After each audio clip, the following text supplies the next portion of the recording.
themselves, welcome back. Tonight, we're visiting a place that shouldn't exist. The library that never closes. I was supposed to leave hours ago, but I had one more chapter to finish. Just one more. The fluorescent lights overhead hummed a low, droning song. A sound so constant, you forget it's even there, until it's the only sound left. Everyone else had gone home. At least I thought so.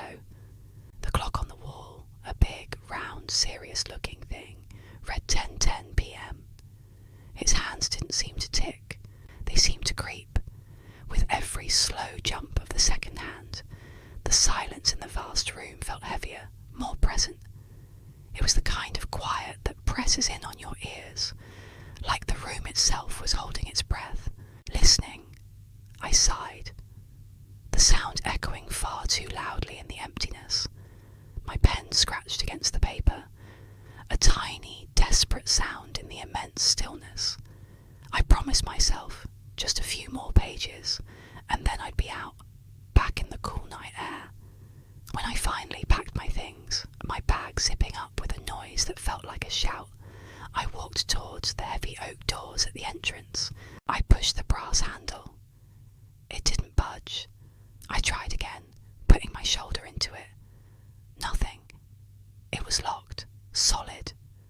My first reaction was a small, nervous laugh. Of course.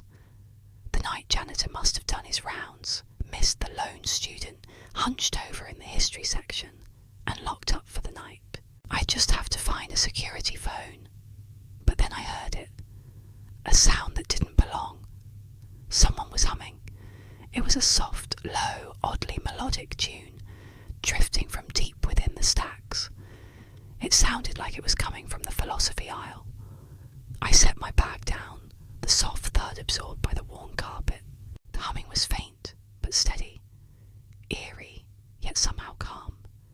It pulled me in. I walked toward the sound, my footsteps silent on the thick rug.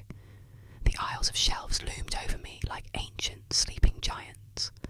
Down one row, then another, following the disembodied tune. And then I saw her, a silhouette of an old woman, standing between two tall shelves, her back turned to me. She was small and frail-looking, her hair a wispy cloud of white under the dim light. She was holding a book, flipping through its pages with a slow, rhythmic motion. But as I got a little closer, I noticed something strange.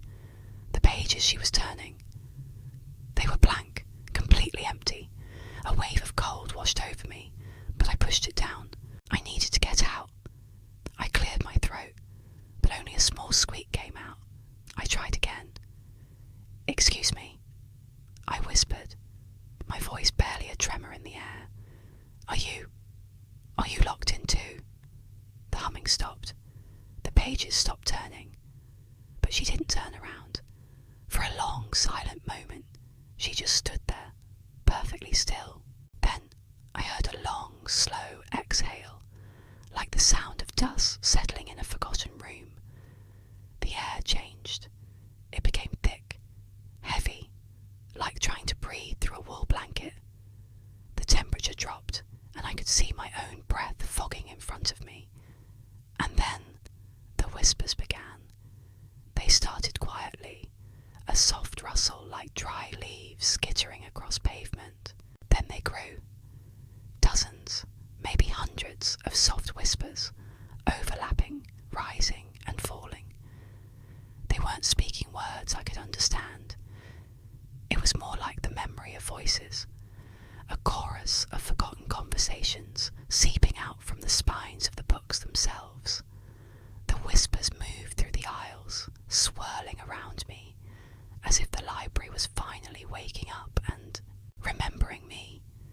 I felt a chill that had nothing to do with the cold, a deep, primal fear. The library felt alive, and I was an intruder in its domain. I backed away slowly, my eyes darting down the long, shadowed aisles. I had to find another way out. A staff door, maybe. My retreat led me to the main librarian's desk, an old, imposing imposing piece of dark wood I'd walked past 100 times without a second glance. Tonight, it looked different. A single, small candle flickered on its surface, casting dancing shadows on the wall. Beside it, a large, leather-bound guest log was open. Curiosity, stronger than my fear, made me lean closer. The pages were filled with names and dates, written in elegant, looping script. Some entries were from last week, others were from decades ago. 1983, 1957, 1921. But one entry, near the bottom of the right-hand page, made my heart stop. The ink was fresh, still dark and wet on the yellowed paper. It was my name, and beside it, today's date. My hand flew to my mouth to stifle a gasp, but I could feel my own heartbeat, a frantic, panicked drumming in my chest and ears. Who could have written it? That's when I heard it. A new sound, separate from the cacophony of whispers. It was a whisper, but this one was different. It was close, right behind me. So close, I felt a faint, warm breath on the back of my neck. It was a soft, familiar voice, and it said, "You never left." The words echoed in my head, spiraling down into a terrifying loop. Never left. Never left. I didn't scream. I didn't think. I just ran. I spun around and bolted, my feet pounding against the floor, the sound swallowed by the rising wind of whispers. I didn't look back. I just ran toward the main entrance, toward the heavy oak doors that had been locked. The shelves blurred into a dizzying tunnel of shadows. I hit the brass handle with all my might, fully expecting to slam into solid wood. But this time it creaked open. A sliver of bright artificial light from the empty street outside sliced through the library's gloom. I stumbled out into the cold night air, gasping, my lungs burning. I didn't stop running until I was blocks away. I never looked back.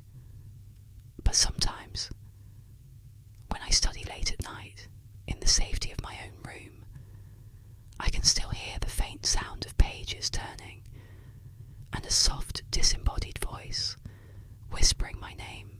So, if you ever find yourself in a library after midnight, and the lights don't turn off when they should, leave your books, leave your bag, just get out, because some stories are written in ink that never dries, and they don't want to be closed. Thank you for listening, sleep well, and stay curious.